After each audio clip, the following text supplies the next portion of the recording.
تاریخ گواہ ہے کہ ایودھیا کا مسلمان یہ ثابت کر دیا کہ اسلامی جو تاریخات ہیں وہ اس میں یہ باب لکھا جائے گا کہ مسلمان کمزور نہیں ہے وقت کے ساتھ چل نہیں پا رہا، لیکن انشاءاللہ تعالی ہم مجبور ہیں، کمزور نہیں۔ ہندوستان کی تاریخ میں کچھ واقعات ایسے ہوتے ہیں جو صرف عمارتوں، مقدموں یا سیاسی اختلافات تک محدود نہیں رہتے، بلکہ نسلوں کی یاد میں نقش ہو جاتے ہیں۔ بابری مسجد کا تنازع بھی ایسا ہی ایک طویل سفر ہے جو صدیوں پرانی روایتوں سے شروع ہو کر 1992 کے سانحے تحقیقات اور پھر سپریم کورٹ کے تاریخی فیصلے تک پہنچا۔ آئیے اس سفر کو سمجھنے کی کوشش کرتے ہیں۔ ایودھیا ایک ایسا شہر جو مذہبی اہمیت بھی رکھتا ہے اور تاریخی پیچیدگی بھی۔ یہاں موجود بابری مسجد 16ویں صدی میں تعمیر ہوئی، مگر وقت کے ساتھ ساتھ اس جگہ کے بارے میں دو الگ الگ زاویے پروان چڑھے۔ ایک طرف رام جنم بھومی کا عقیدہ اور دوسری طرف ایک قدیم مسجد کی حقیقت۔ 1949 کی وہ رات جب اچانک مسجد کے اندر مورتیاں رکھ دی گئیں، صورتحال بدل گئی۔ انتظامیہ نے جگہ کو متنازع قرار دے کر تالا لگا دیا اور یوں یہ معاملہ عدالتوں اور سیاسی بیانیوں کے درمیان جھولنے لگا۔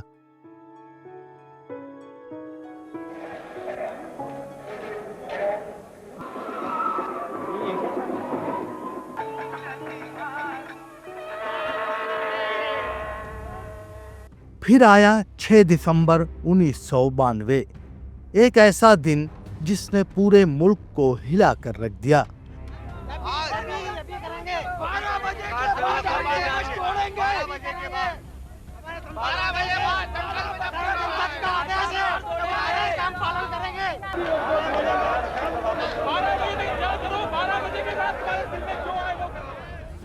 ایودھیا میں جمع بڑا ہجوم مسجد کی عمارت پر چڑھ گیا اور کچھ ہی گھنٹوں میں عمارت زمین بوس ہو گئی۔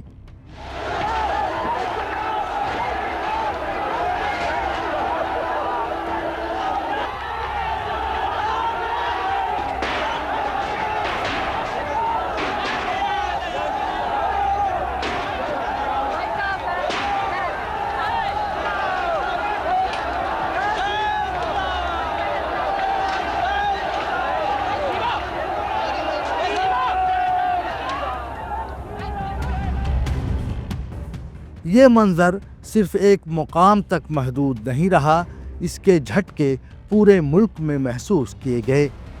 کئی شہروں میں کشیدگی بڑھی، لوگ متاثر ہوئے اور ملک میں ایک بڑا سوال اٹھ کھڑا ہوا کہ اب آگے کیا ہوگا۔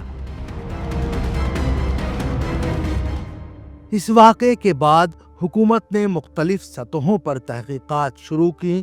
لبرہن کمیشن نے برسوں کی انکوائری کے بعد اپنی رپورٹ پیش کی، جس میں انتظامی خامیوں اور اس دن کی صورتحال کا جائزہ شامل تھا۔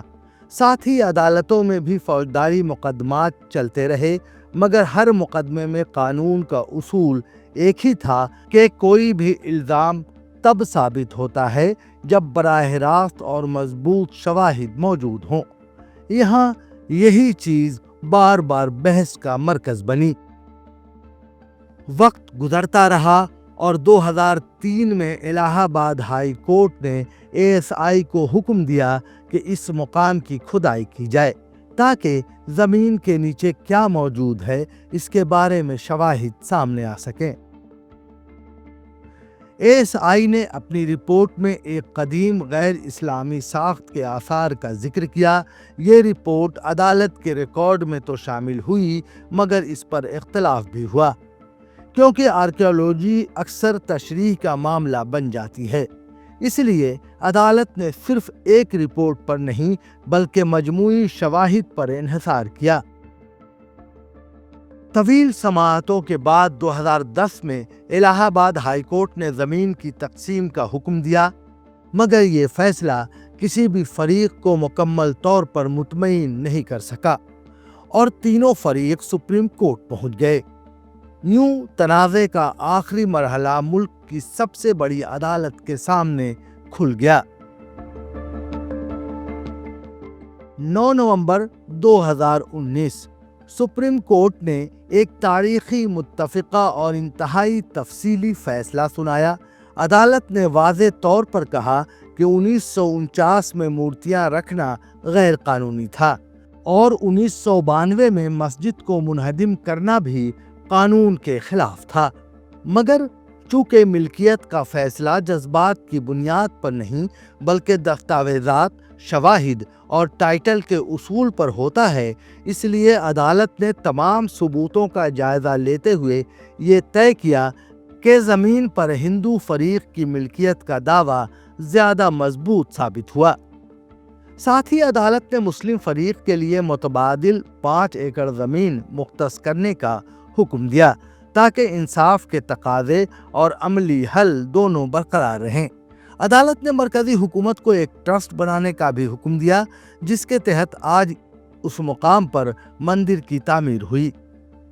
2019 کے فیصلے کے بعد 2020 میں خصوصی CBI عدالت نے فوجداری مقدمے میں ثبوت کے فقدان کی بنیاد پر کئی ملزمین کو بری کر دیا، یعنی ٹائٹل مقدمہ اور فوجداری مقدمہ 2 الگ عدالتی دائرے تھے جنہیں مختلف اصولوں کے تحت سنا گیا۔